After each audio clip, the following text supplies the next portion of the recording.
Non-bailable man ang kasong plunder, hihirit pa rin daw ang kampo ni Janet Lim Napoles na makapagpiyansa. Bukod dyan, maghahain pa raw sila ng iba pang motion para tuluyan ng ipabasura ang mga kasong kinakaharap niya.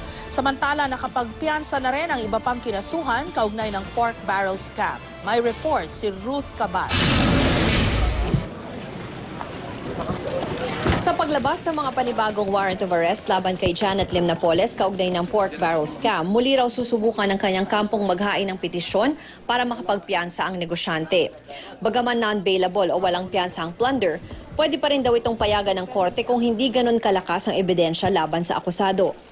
Kasabay din yan, maghahain sila ng iba pang motion para naman tuluyang ipabasura ang mga kaso kay Napoles sa Sandigan Bayan. Dito sinasabi ng ombudsman ng pinayaman daw nila si Mrs. Napoles. Not a public officer. Not a public officer. Walang basis yun to proceed with the plunder. Nauna nang nakapagpiyansa ang may 10 iba pang di umano'y empleyado o hindi kaya'y opisyal ng mga peking NGO ni Napoles. Kanina nagsampa na rin ng mga mosyon ng ilan sa kanila.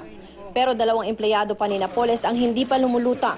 Kapwa naharap din sa kasong plunder sina Ronald John Lim na pamangkin ni Napoles at John Raymond De Asis na driver bodyguard naman ng negosyante.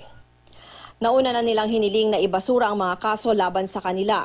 Ayon daw mismo sa testimonya ng mga whistleblower, naghahanda lang sila ng pera. Pero sabi ng ombudsman, sila rin di umano ang naghahatid ng komisyon. Susuko ba sila or ano? Honestly, hindi ko pa nakakausap. Mga empleyado sila. Ang isang empleyado, pag inutusan ng amo, wala namang magagawa kundi sumunod. Di ba? May semblance of legality naman yung mga order na yan. Kung sakali mang mali, alam ba nila? Samantala, nakapagpiyansa na rin ang iba pang kinasuhan ng graft kaugnay ng scam. Si Gregorio Buenaventura ng National Livelihood Development Corporation nagpiyansa ng 70,000 piso para sa 8 kaso ng graft. Ang empleyado ng NABCOR na si Encarnita Cristina Munsod nagpiyansa para sa 2 counts ng graft. 120,000 pisong piyansa naman ang binayad ni Roselinda Laksamana na dating empleyado ng Technology Resource Center at nahaharap sa 4 na counts ng graft.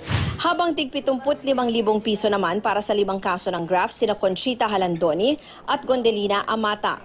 Nakahabol din sa pagpiyansa sina DBM Undersecretary Mario Relampagos, Rosario Nunez, Lalaine Paule at Marilu Bare. Nagbayad sila ng tigi 165,000 piso para sa tig 11 counts ng graft. Ruth Cabal, GMA News.